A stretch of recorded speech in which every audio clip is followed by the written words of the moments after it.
next Tuesday, let us take a very quick look at the current board to see exactly where our pieces are positioned.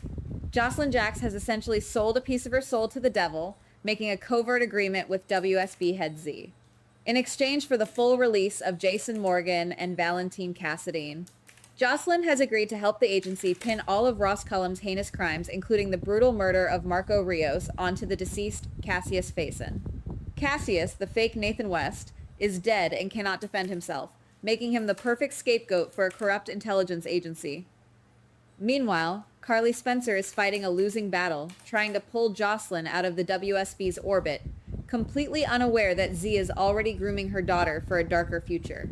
On the other side of town, Lucas Jones is being asked to swallow his grief and hide the identity of his husband's true killer, while Danny Morgan and Rocco Falconeri are locked in a bitter dispute over who should take the fall for Cullum's shooting. Add in Lulu Spencer's explosive rage at Charlotte Cassadine for hiding Valentine, and you have a powder keg waiting for a match.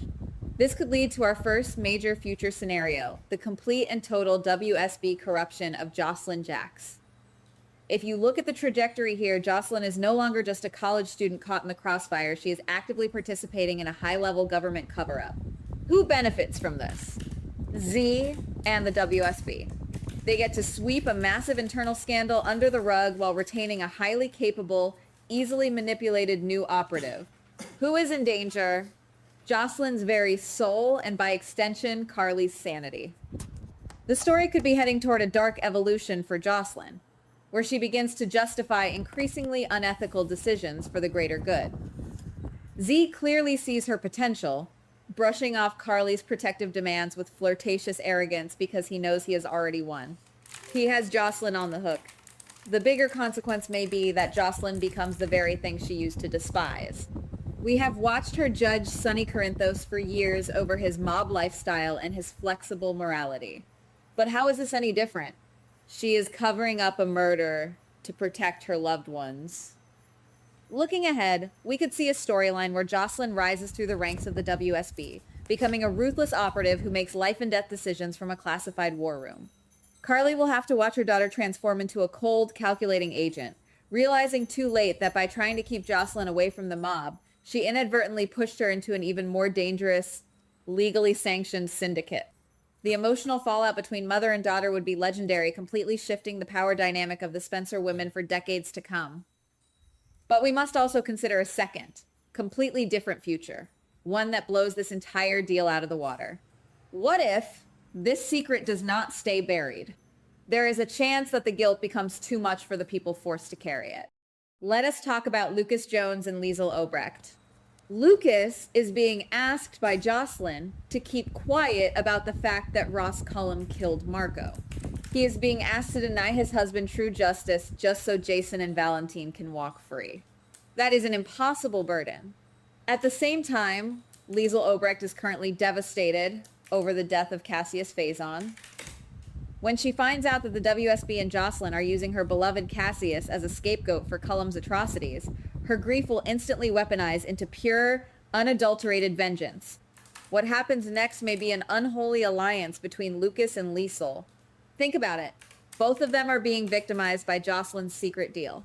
Lucas wants justice for Marco. Liesl wants to protect the legacy of the man she loved, even if he was a fraud. If that happens, we are looking at a massive rebellion against the WSB and the Corinthos-Spencer alliance. Liesl has the resources, the intellect, and the sheer ruthlessness to dismantle Z's cover-up piece by piece. She could leak classified documents, expose the deal to the press, or even target Jocelyn directly. Lucas, driven by a broken heart, might turn his back on his family entirely, going to the authorities or the media to expose how the WSB let a murderer's crimes be pinned on a dead man. This path would not just be a minor variation. It would fracture Port Charles down the middle. It would force Jason and Valentine back into the crosshairs of the law and make Jocelyn a target for federal prosecution. Now, let us move to the third future, which is perhaps the most unexpected wild card on the board. We are all looking at the adults to mess this up, but the real danger might be coming from the teenagers. Danny Morgan and Rocco Falconeri are sitting on a massive secret of their own. Rocco shot Ross Cullum. and Jason Morgan took the fall to protect him. Danny is furious, demanding that Rocco step up and tell the truth so Jason can be cleared. But Rocco knows that the situation has mutated. With Jocelyn's new deal in play, the WSB is pinning everything on Cassius. If Rocco or Danny come forward now with the truth about the shooting, they will inadvertently unravel the entire WSB narrative. This could lead to a catastrophic domino effect. Imagine a scenario where Danny, desperate to clear his father's name from any lingering doubt, goes rogue and publicly reveals what really happened on the pier. Or perhaps Rocco, buckling under the immense psychological pressure of his guilt and the mounting family drama with Lulu and Charlotte, confesses to the police. If that happens, the WSB's carefully constructed lie falls apart instantly. Z would be exposed, the deal with Jocelyn would be voided, and the agency would have to retaliate. The unexpected twist here is that the kids, simply trying to do the right thing, end up destroying the adults' master plan. This would pit Lulu and Dante against Carly and Jason in a brutal custody and legal war, as everyone scrambles to protect their children from the wrath of a humiliated intelligence agency. It is a wild card scenario, but it is deeply rooted in the history of these families passing their trauma down to the next generation. If you ask me, the path that feels most likely is a slow, agonizing burn that combines the tragic elements of all these possibilities. I keep coming back to the idea that Jocelyn's descent into the WSB's moral gray area is inevitable.